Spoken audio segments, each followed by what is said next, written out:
Alhamdulillah wa shukrulillah wa la ilaha illallah wallahu akbar wa la hawla wa la quwwata illa billahi aliyyil azim. Bismillahir rahmanir rahim. Ati'u Allah, ati'u Rasul wal ulil amri minkum. Louange, gloire au Seigneur des mondes, Allah Azza wa Jal, Janab al-Haq, le Seigneur des mondes, qui nous a accordé d'être ensemble ici et de partager les bienfaits du rappel, d'être ensemble pour le dhikr, d'être ensemble pour la sohba, pour l'enseignement dans le compagnonnage, sur le chemin de l'islam, sur le chemin de la tradition du prophète Afdalus Salatu Wassalam, et sur le chemin de l'éducation spirituelle, comme nous ont enseigné nos machères, dont le rappel et l'enseignement est important, car ils sont, à travers l'histoire, ceux qui ont gardé le secret, la sagesse, la connaissance et la subtilité de l'islam pour bien des nations. Et ils sont ceux qui ont introduit la majeure partie des régions de l'islam aujourd'hui à l'islam. Et pour nous rappeler que l'islam est un chemin, c'est un chemin d'honneur, c'est un chemin de grandeur, c'est un chemin de beauté, c'est une invitation du Seigneur des mondes, qui appelle ses serviteurs en leur disant « Venez à moi ». Et le chemin, c'est l'islam. L'islam qui n'est pas un but en soi ou une finalité, car la finalité, c'est la présence d'Allah. Mais l'islam qui est un chemin, qui est le protocole, qui est le chemin de l'excellence, du rappel, le chemin du discernement, celui de l'éclairage, qui est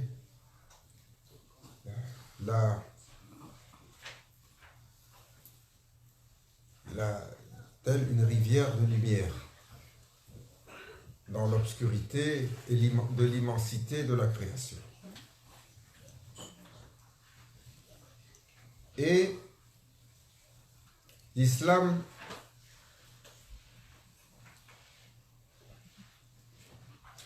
en fait, il y a un des tabi'in, ceux qui ont suivi les compagnons, la première génération après les compagnons, qui avait posé la question à un des derniers sahaba, en lui demandant « Décris-nous l'islam du temps du prophète sallallahu alayhi wa sallam ». Et le sahaba lui avait répondu, radiyallahu anhu, de cet islam, il ne reste plus que la prière. Et même ça, c'est différent. C'est très important de comprendre que la révélation, parce que quand on parle d'islam, on parle de révélation. La révélation, elle a un esprit et c'est une lumière qui peut toucher toutes les créatures sans exception, indépendamment de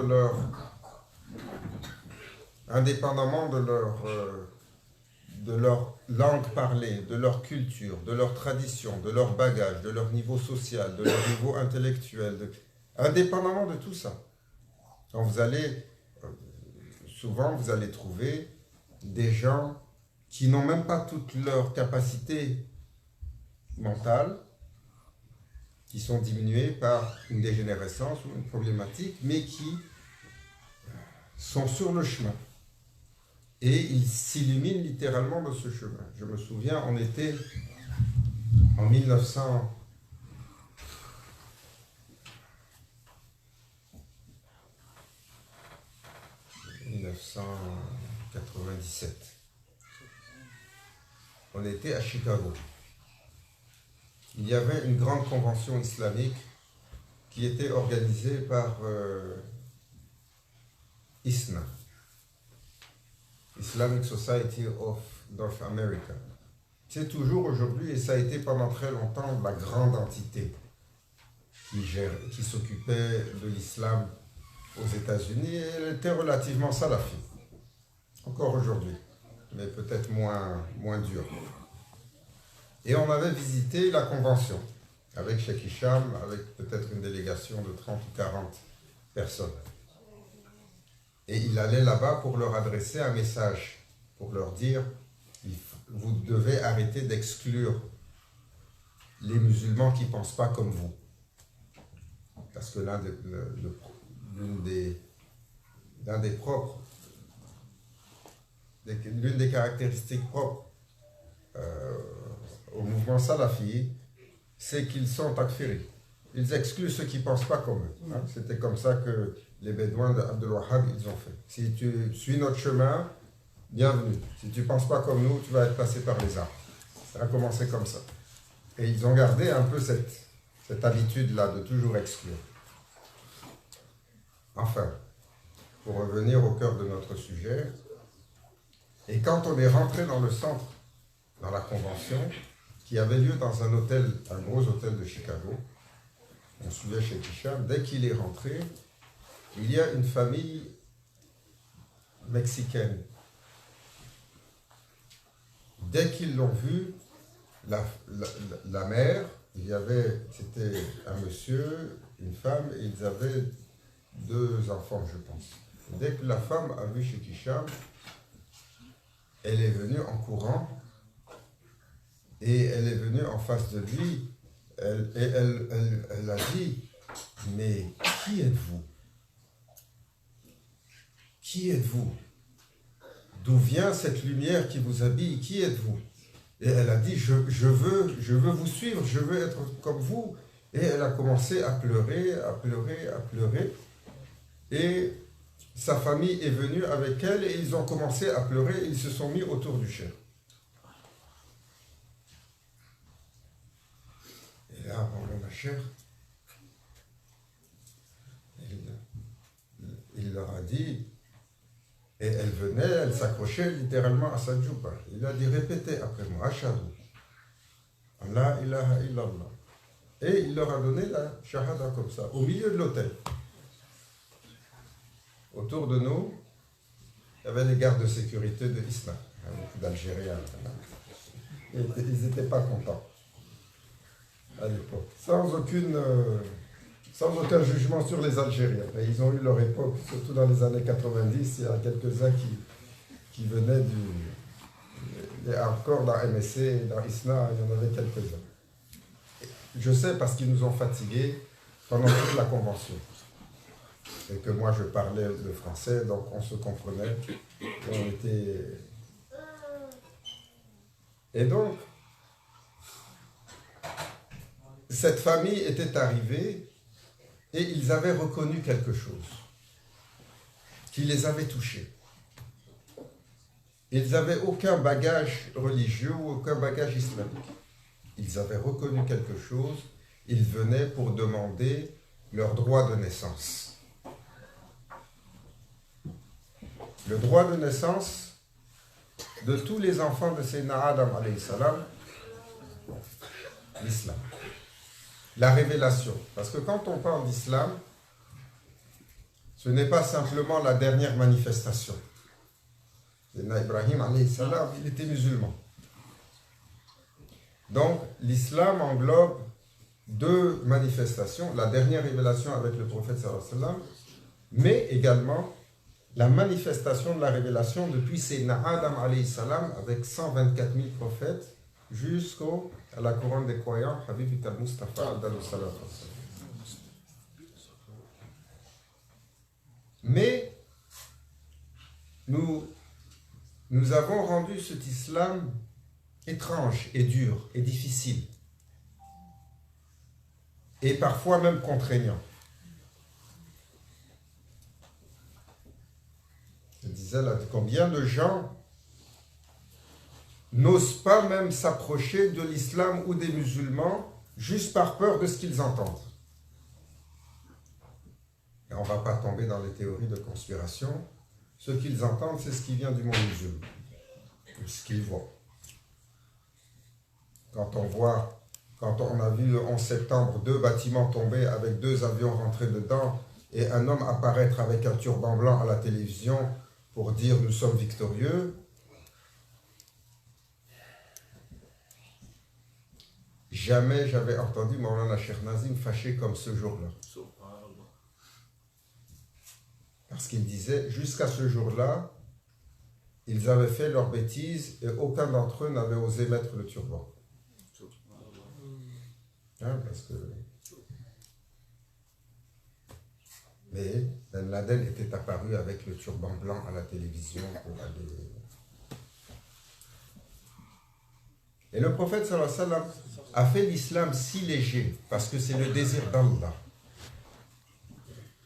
Les gens venaient avec toutes sortes de questions, toutes sortes de doléances, toutes sortes de choses, toutes sortes de problèmes et il leur trouvait le chemin facile. Aujourd'hui, il faut que ce soit ça. Sinon, tu n'es pas un bon musulman. Et au pire, tu n'es pas musulman. Si tu ne fais pas ta prière, tu n'es pas bon musulman, tu n'es pas musulman. Pourquoi? Parce que le prophète sallallahu alayhi wa sallam, il a dit, entre la foi et le kufr, c'est la salade, c'est la prière. Et le prophète sallallahu alayhi wa sallam, qu'est-ce qu'il a dit aussi? Il a dit, celui qui dit la ilaha illallah, il rentre au paradis. Il y a 2 choses qui ont été dites, qui adressent 2 niveaux de lettres. Une qui est un rappel fort pour les débutants, pour qu'ils soient déterminés. Une qui est une mention pour celui qui est avancé dans sa recherche et qui comprend mieux. Mais 2 réalités qui sont à propos. Une fois, un compagnon est arrivé. On a des petites histoires comme ça pour nous rappeler la légèreté avec laquelle le prophète sallallahu alayhi wa sallam a adressé des questions parfois même graves. Qu'est-ce qu'il a dit? Il a dit, Ya Rasulallah, j'ai péché. Je suis allé à la tentation.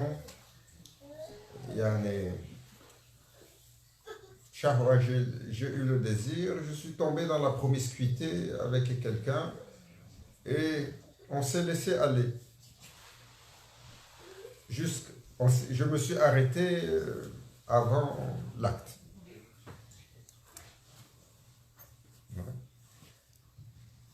Et là, c'était le temps de la prière. Le prophète sallallahu alayhi wa sallam a dit, Inch'Allah, khair. Tu as fait ton wudu, oui. C'est le temps de la prière, viens prier avec nous. On va attendre que Allah nous dévoile quelque chose sur ta condition. Il s'est retrouvé en promiscuité, il est allé dans ce qui est interdit, mais il s'est arrêté avant d'aller jusqu'au bout.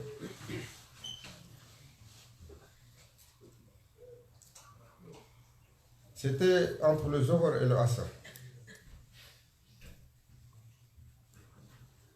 Quand ils ont fini le Asr, Parce que là, ils étaient rendus à la prière de Assar, il lui a dit, tu as tes ablutions, viens prier avec nous. Après, a été dévoilé un verset. Et là, le prophète sallallahu alayhi wa sallam a dit, sur le dévoilement de ce verset, qui dit que entre celui qui fait une prière d'une prière à l'autre, et il cherche le pardon de son Seigneur, c'est effacé. Allah leur pardonne. Et qu'est-ce que le prophète sallallahu alayhi wa sallam lui a dit? Est-ce que tu as pris Zuhr avant? Il a dit oui, ya Rasulallah. Il a dit khayr.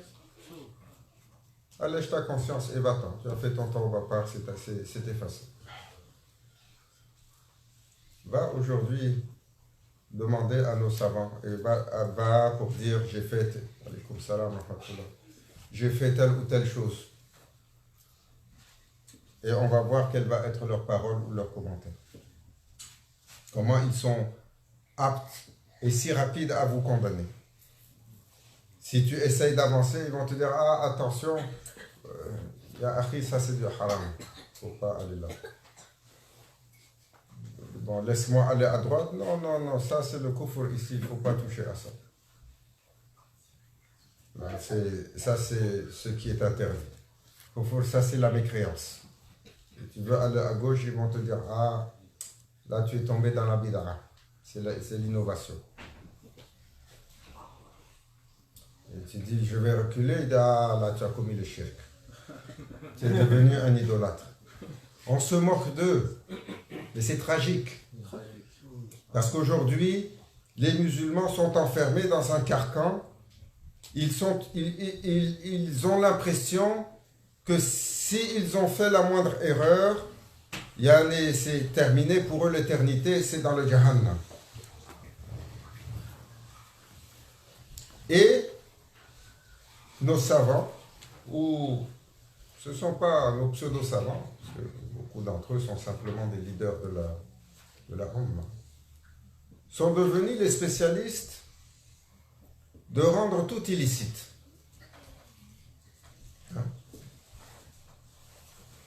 De rendre tout illicite. Dès qu'il y a quelque chose, ah, ça c'est haram. Le haram, il est clair. Le halal, il est clair. Allah Azza wa Jal, il a créé tout halal excepté ce qu'il a interdit. Et le prophète sallallahu alayhi wa sallam a mis en garde ceux qui vont durcir la religion et qui vont rendre illicite ce que Allah a autorisé.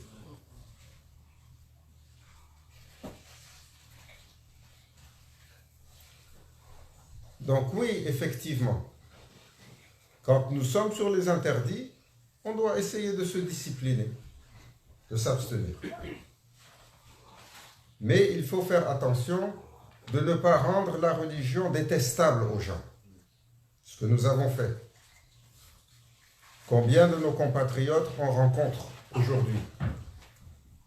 De tous les pays musulmans, il ne faut pas se fermer les yeux. Il y a des pays où c'est encore plus proéminent. Tu regardes les Iraniens, la côte ouest américaine est pleine d'Iraniens. Ils ne veulent rien savoir de l'islam. Parce qu'ils ont vécu une période excessivement traumatisante de religieux qui ont établi une norme qui est devenue très oppressive. On ne peut pas aller plus loin, même chez nous, quand on vient sur le Maghreb. Combien de nos compatriotes ne veulent rien savoir de l'islam?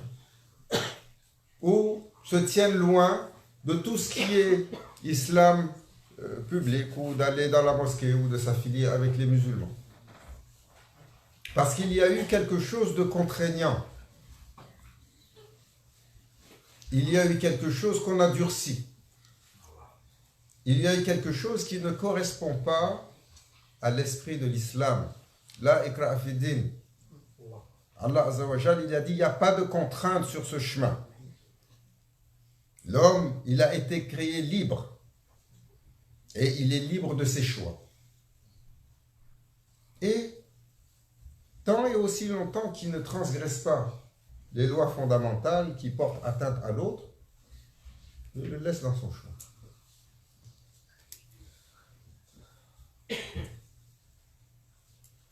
C'est important parce que nous avons un héritage. Un héritage, l'islam est un héritage colossal qui a illuminé l'humanité. Les gens qui s'approchaient, qui écoutaient, qui entendaient, qui voyaient, tout de suite, ils voulaient prendre de cela. Ils étaient étonnés. Des gens de bonne intention. Et combien de gens aujourd'hui? On est combien? 7 milliards et quelques? Plus maintenant. 7 milliards et quelques plus. Les musulmans, peut-être 2 milliards, en dépit des statistiques qu'on nous fait. Hein? On n'est pas 2 milliards, ils nous disent toujours 1,5 milliard. Malaisie, Indonésie, Chine, Brunei, Thaïlande, Philippines. Entre ces pays asiatiques, 500 millions. Bon, moi qui le dis, c'est la statistique. Inde, Pakistan, Bangladesh, 500 millions. On n'est pas rentré en Asie centrale, on n'est pas rentré au Moyen-Orient, on n'est pas rentré sur les pays turcs, on n'est pas rentré sur l'Afrique. On a déjà le milliard. Donc il y a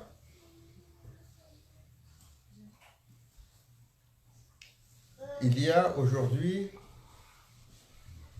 5 milliards de gens qui ne se considèrent pas comme musulmans. Pourtant, l'islam est partout.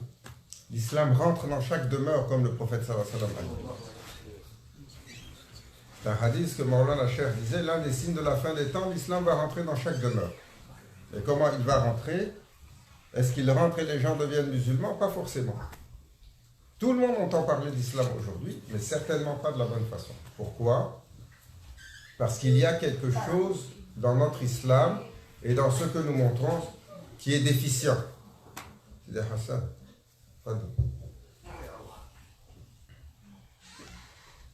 Il y a de la place ici pour les gens qui n'ont pas de... Vous pouvez ouvrir.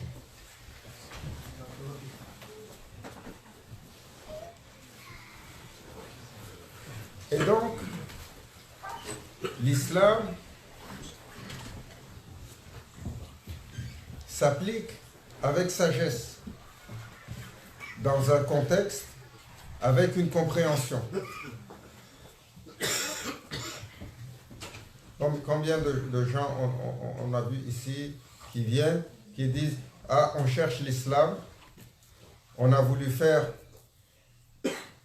shahada, on est allé dans un endroit, mais ils nous ont dit « Ah, si tu veux faire shahada, il y a plusieurs conditions. Tu dois arrêter de manger ci, tu dois arrêter de boire ça, tes parents, ils sont des koufars, ils sont pour le jahannam, tu dois arrêter la musique, tu dois arrêter ci, tu dois arrêter toutes tes habitudes. Là, c'est la condition pour avoir l'islam pur et tu es sur le tawhid. » Là, il va avoir l'agrégation suprême post-doc, avant même d'avoir commencé la maternelle. Ils veulent lui donner. Les compagnons, Sahaba al-Kiram, anhu, la meilleure des générations. Ils sont arrivés comme ça, avec les obligations intégrales. Combien d'entre eux sont venus au prophète sallallahu alayhi wa sallam? Ils étaient un peu titubants. Même parmi les plus fameux, sans porter atteinte à leur grandeur ou à leur honneur, pour que ce soit un enseignement pour nous. Et Omar, des fois, il consommait. Il venait, et le prophète sallallahu alayhi wa sallam leur a dit, après, ne venez pas. Hein? Et quand il récitait il n'arrivait plus à réciter le verset, et c'est là finalement, il a décidé parce qu'il savait que parce qu'il n'arrivait pas à réciter ce verset qui traite des mécréants, c'était à propos de lui. Il a arrêté ce jour-là la consommation. La meilleure des générations.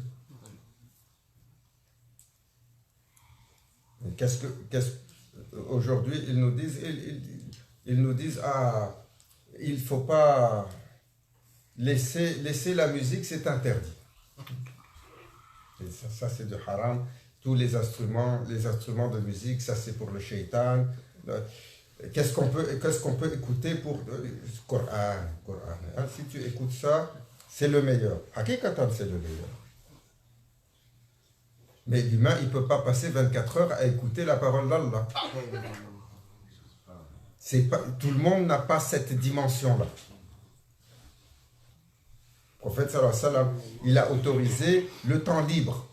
Allah azza wa jal ne nous a pas créés pour être dans le ibadah constant, dans l'adoration qui est établie sur l'acte d'adoration. Il y a le temps léger, il y a le temps de la famille, il y a le temps où on s'allège. Ils vont nous dire toute la musique. Toute la musique.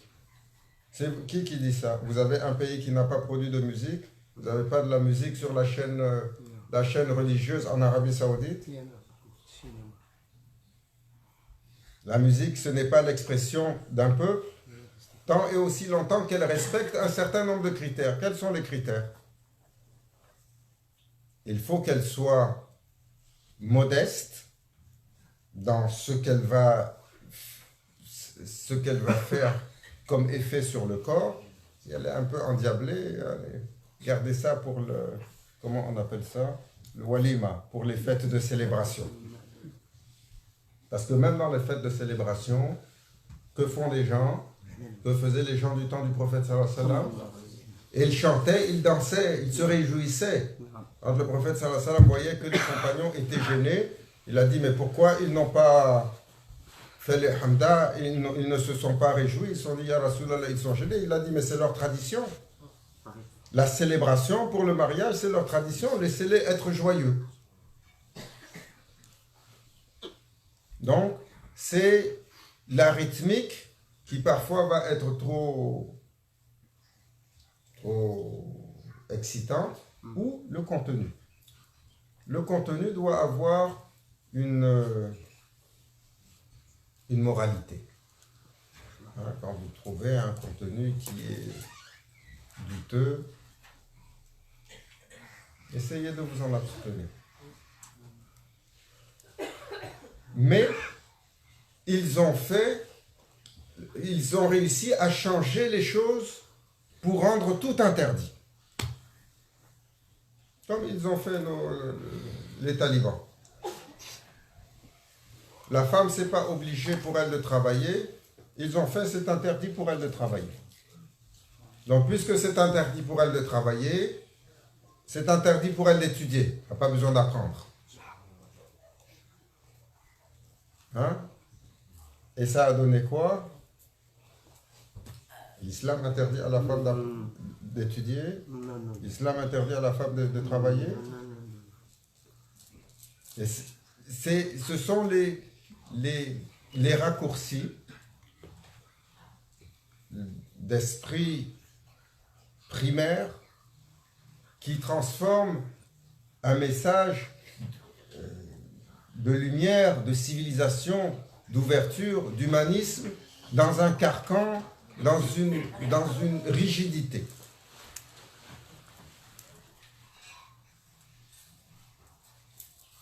Et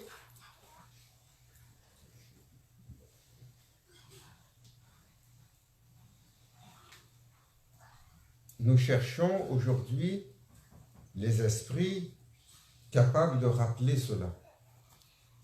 Les savants classiques, les savants traditionnels, toujours pour dire « faites de votre mieux ».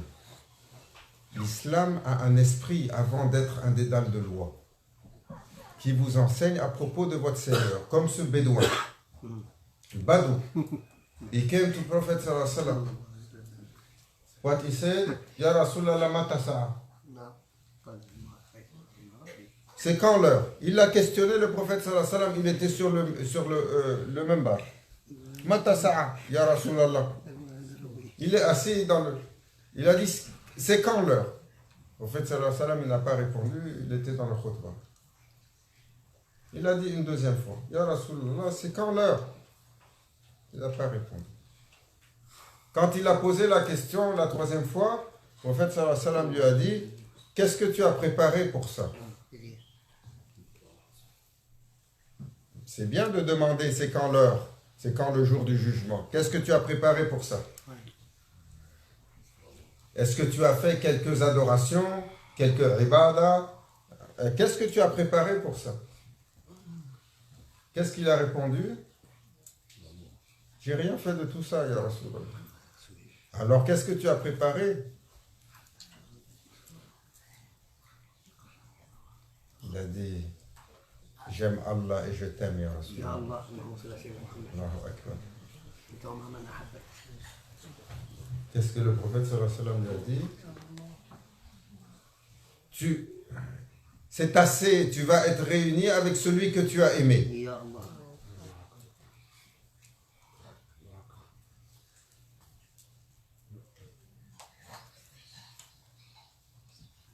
On est dans un temps où l'humanité a une soif de iman, parce qu'on est dans une aridité totale. Et Sahaba al-Kiram, ils ont dit, le prophète sallallahu alayhi wa sallam, il nous a imprégnés de iman et il nous a enseigné l'islam après. Et nous, on veut faire le contraire. On veut mettre des règles très dures en espérant qu'en mettant ces règles-là, on va arriver à faire amener la personne à évoluer dans sa foi. Et souvent, ces contraintes-là, qu'est-ce que ça fait? Ça finit par durcir les gens. Ça finit par les assécher. Ça finit par en faire des hypocrites. Hein? Parce que quand on est dans la jama'a, en assemblée, on se tient bien. On fait notre prière. Dès qu'on arrive en privé, on se relâche. On fait tout ce qui est interdit. On a beaucoup de gens comme ça aujourd'hui, dans nos générations. Parce qu'on a rendu ce que Allah a mis léger sur le serviteur. Il ne faut pas penser, comme il disait Maulana Cheikh Nazim Qadassallah au Sirr, jamais on a vu un homme heureux et joyeux et léger comme ça.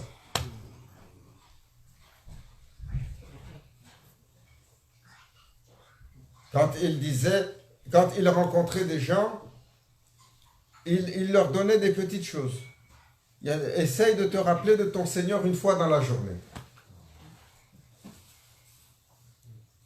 Juste, il a eu affaire à des gens qui n'étaient pas religieux du tout, qui n'étaient pas croyants.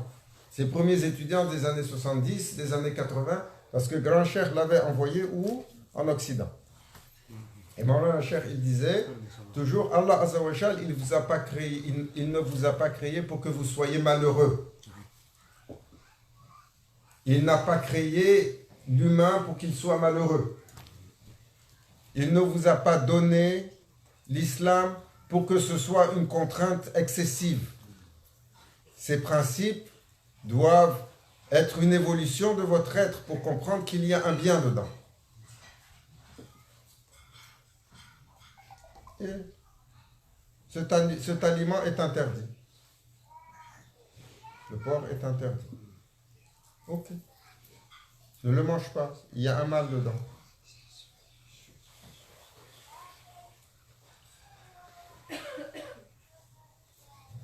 À prime abord, c'est une viande comme une autre.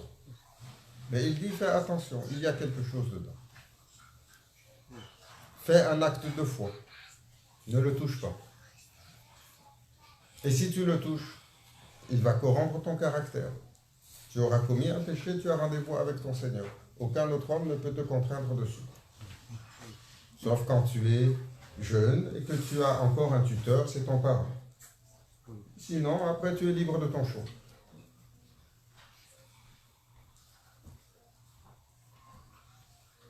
Et cette légèreté, c'est pour... Le prophète sallallahu alayhi wa sallam, quand les compagnons venaient le voir avec des questions, et elles sont nombreuses, c'était des questions de toutes les choses. Il m'a fait ci, j'ai reçu ça, il y a ça, j'ai telle contrainte, je crains pour ceci, je crains pour ma foi, et toujours, c'était des choses légères. Il est venu, il a uriné dans le coin de la mosquée, les compagnons ont tiré le sabre, le prophète sallallahu alayhi wa sallam, il a rigolé. Mais mettez de l'eau dessus, on n'en parle plus. Après, il a appelé le bédouin pour nous donner une leçon. Il dit, tu as vu ce que tu as fait? Et là, comme le prophète sallallahu alayhi wa sallam a pris sa défense, le bédouin était tellement heureux, il a fait des doigts pour lui, il a dit, je vais t'appeler, Inch'Allah, paradis pour toi, paradis pour moi. Il a dit, cela, il a dit non, pas cela. Et ils ont été méchants avec moi, on ne va pas faire doigt pour eux. Le prophète sallallahu alayhi wa sallam, il a rigolé, il a dit, mais il faut que tu sois généreux, Allah il est généreux, il faut que tu veuilles pour eux ce qu'ils ont voulu pour toi. Il dit non, ceux-là, ils ont voulu me frapper. C'est un exemple pour nous enseigner que nous sommes comme ça. Ceux qui nous font du bien, on est bien content avec eux. Les autres, si on pouvait même faire quelques coups bas ou quelques coups méchants, on pourrait. Hein. Heureusement, Allah, il est à sa table. Il cache parfois nos intentions et nos pensées. Mais l'esprit de l'islam, c'est important. Ce n'est pas une sorba. Ce n'est pas un enseignement qui est là pour enseigner aux gens à relâcher leur discipline. C'est pour comprendre que la discipline, elle suit un esprit. C'est pour comprendre que la discipline, elle ne doit pas devenir oppressive. Et elle ne doit pas venir comme certaines écoles qui ont rendu toutes les choses tellement difficiles. Sur la longueur du pantalon, on a fait les dourous à n'en plus finir. Et à rendre les gens, ils rentraient dans les mosquées et ils se regardaient les pieds. Comment celui-là, il positionne son pied, il a bien écarté, il l'a collé à l'autre. Et la longueur du pantalon, tout le monde se faisait des commentaires l'un à l'autre. On parle de fait vécu. On parle de fait vécu. Si ce n'est pas la longueur du pantalon, c'est la longueur de la barbe. Si ce n'est pas la longueur de la barbe, c'est votre Qibla. Si ce n'est pas votre Qibla, ce sont les questions d'actualité. Toi, tu as pris la carte de crédit, ou tu as le prêt ici, ou tu as...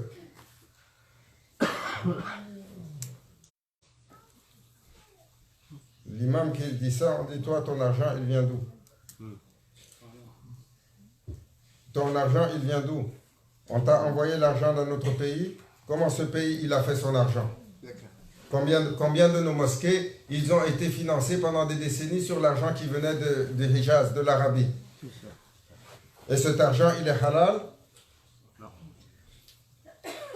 Si vous voulez aller sur le fond des choses, l'énergie en islam, c'est une propriété commune. Le bienfait pour tout le monde. Et vous avez pris ça pour vous, vous avez mis ça sur 3000 princes, et puis vous gérez ça à votre bon escient. Des gens sont en train de mourir de faim à côté de vous.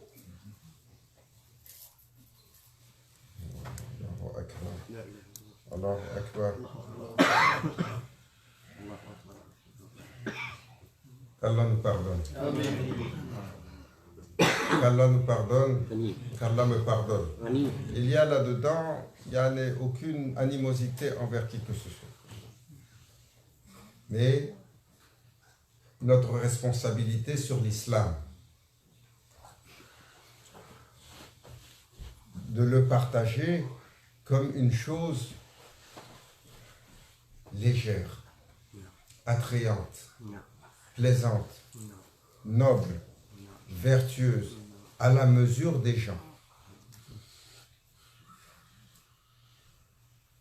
Maulana Cheikh Nazim, dans les années 70, dans les années 80, Grand Cheikh l'avait envoyé en Occident. La majeure partie de ses étudiants n'étaient pas musulmans.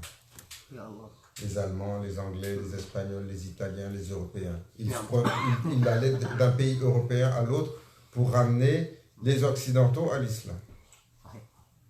Beaucoup d'entre eux sortaient des années 60-70. Ils étaient quoi? Ils étaient hippies. Imaginez Cheikh Nazim qui arrive, il venait de Chypre, de Turquie. Hein? Vous pouvez trouver plus discipliné que ça sur la jurisprudence et la loi. Il arrivait avec son gros turban, sa grosse barbe. Il est assis dans des assemblées d'Européens. Hippies. Alors, il leur parlait comment? C'est de ça qu'on parlait tout à l'heure avec Sidi Ahmed. Il leur parlait dans des mots très simples. Des conseils très simples. Il ouvrait une sorba, c'était 10 minutes. Oh believers, vous êtes créés pour l'éternité. Vous êtes créés par amour, par un Seigneur qui cherche votre bien. Tournez vers lui au moins une fois par jour. Quand il venait quelqu'un, il dit, assois-toi, le soir, tu as fini ta journée, prends le tasbih. Et comme ça, juste, assois-toi, ferme les yeux, éteins tout. Allah, Allah, Allah, Allah, Allah, Allah, Allah, Allah, Allah. Oh cher, c'est tout? C'est tout. Mais j'ai vu que tu fais autre chose. Il dit, Malish, commence avec ça. L'autre, il vient, oh, il y a Foulan, et tu as une mauvaise habitude, laisse celle-là de côté. Essaye 40 jours, tu la laisses de côté. Tous les jours, tu dis, Ya Haku Ya Allah, Ya Haku Ya Allah, Ya Haku Ya Allah, Ya Haku Ya Allah. À l'autre, il va dire, oh, ce que tu vas manger, il va apporter un bienfait pour ton corps, pour ton cœur et pour ton esprit. Alors fais attention à ce que tu manges. C'est une médecine ou c'est un poison. Alors les gens commencer à faire attention. Des petites choses. Et tu vas trouver que celui-là, juste il faisait Allah, Allah, Allah, Allah, Allah, Allah, 100 fois par jour, assis tout seul. 5 ans après, il est parti pour son hajj. Il fait ses prières. Il est dans le din. Il a marié une musulmane. Il a eu ses enfants. Il leur enseigne le Coran. Il les a mis à la madrasa. Commencer avec quoi? L'autre, il est venu à Maulana Cheikh Nazim. Il lui a dit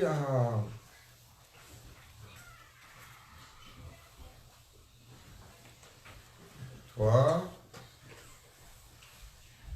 le soir, tu laisses tout, tu apprends à faire tes ablutions et tu fais 2 sajdas. Tu te prosternes, tu mets le front par terre et tu répètes Allahu Akbar, Allahu Akbar, Allahu Akbar, Allahu Akbar. Tu t'assois et tu reviens une deuxième fois, Allahu Akbar, tu t'assois. Qu'est-ce qu'ils ont dit? Oh, regardez Cheikh Nazim, ce qu'il enseigne à ses étudiants. Combien de commentaires j'ai vu dans le début des années. Ça c'est Cheikh Nazim. Voilà la prière de Cheikh Nazim. Jusqu'à ce que c'est notre frère, le Alim, Cheikh Jibril Haddad, un des anciens étudiants qui a étudié à Dimashq, à Bono, qui est l'un de nos grands érudits. Il est libanais.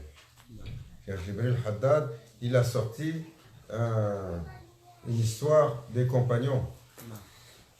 Et Sayyidina Salman Farisi, il avait donné à quelqu'un cette pratique-là. Il disait que la prière était trop difficile pour lui. Il disait, Malish, 2 raka'as pour toi. Quand tu peux dans la journée, si c'est pour commencer ta journée, tu finis ta journée, tu pries 2 raka'as, tu t'arrêtes là-dessus. Jusqu'à ce que le cœur se renforce dans l'humain. Pour que ce ne soit pas une contrainte. Quand les compagnons sont arrivés, ils n'avaient pas un listing à l'entrée de tous les arcanes et de tous les principes et de toutes les obligations et de tous les interdits. Le prophète sallallahu alayhi wa sallam, pendant des années, il leur parlait à propos Allahu Akbar. Il disait, il y a un Seigneur plus grand que nous, un Seigneur unique, le Seigneur de Sayyidina Ibrahim alayhi salam. Janab al-Haq, la manifestation de la grandeur. Et à lui appartient tout. À lui, de lui procède tout. À lui retournent toutes les créatures. Laissez les mauvaises habitudes et glorifier Allah. 10 ans. 10 ans. de messages avant que la salat ne soit révélée. Et qu'est-ce que les compagnons ils faisaient? Sahaba al-Kiram pendant 10 ans. 10 ans avant que la salat ne soit révélée. Et combien de temps avant que ne soient révélées les obligations et les interdits et les choses comme ci et les choses comme ça. Ils étaient ensemble. Certains, ils lisaient le Coran. Et tous les compagnons, ils avaient des dhikr à répéter et à réciter. Le tasbih, pour se purifier le cœur et mentionner leur Seigneur. Et ils faisaient ça en comptant avec les stones, les cailloux. Après, quand les gens ils ont mis le fil dans le caillou, ça a donné nos chapelets. Qu'est-ce qu'ils nous ont dit? Ah, ça c'est une bid'a.